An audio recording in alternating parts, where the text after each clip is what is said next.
જય હિન્દ, વંદે માતરમ. હું વાઢેર ઉમેશ. દરેક સમાજની અંદર એક નવો બિઝનેસ શરૂ થયો છે. એમાં આપણો સમાજ કહેતા મોટી સમાજ પણ બાકાત નથી રહ્યો.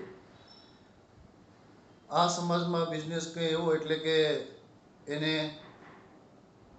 સમાજનો દલાલ એવું બિરુદ આપવું હોય તો તેમાં શંકા નથી. આ દલાલ લોકોના ઘર તોડવાનું કામ કરે છે. કઈ રીતે?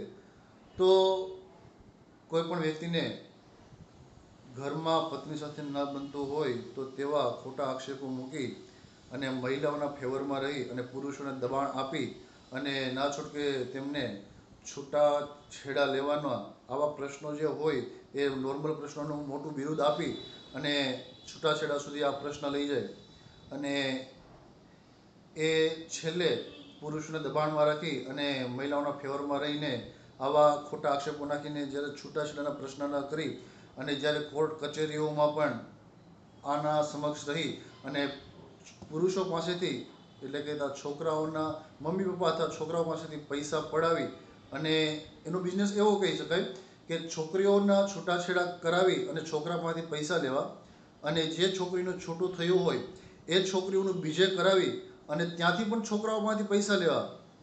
એટલે સોને પે સુહાગા એવું કહેવું હોય તો એ આ દલાલો એવું કાર્ય કરી રહેલા છે. દરેક સમાજના દરેક વ્યક્તિઓને, દરેક આગેવાનોને, દરેક પ્રમુખને મારી એક જાહેરમાં એક વિનંતી કરું છું કે જો તમે એનાથી આક્ષેપ ના મૂકી શકતા હોય, તમે એનાથી છટકબાજી કરતા હોય તો તમે શું એનાથી ડરો છો?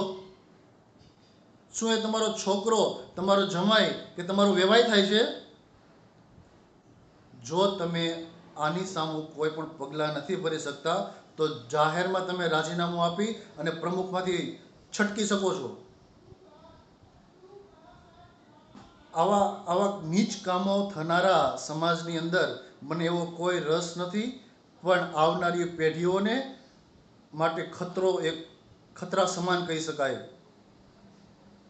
અને આવા મોટા સંગઠનો કરી એવા ફેસબુક અથવા સોશિયલ મીડિયાના માધ્યમથી હિન્દુ સમાજ, મોચી સમાજ આવા બુડગા ફૂંકી, કારણ કે 5 થાય ભેગા મોચી તો વાત થાય પોચી, આ કહેવતો પણ ખોટી નથી.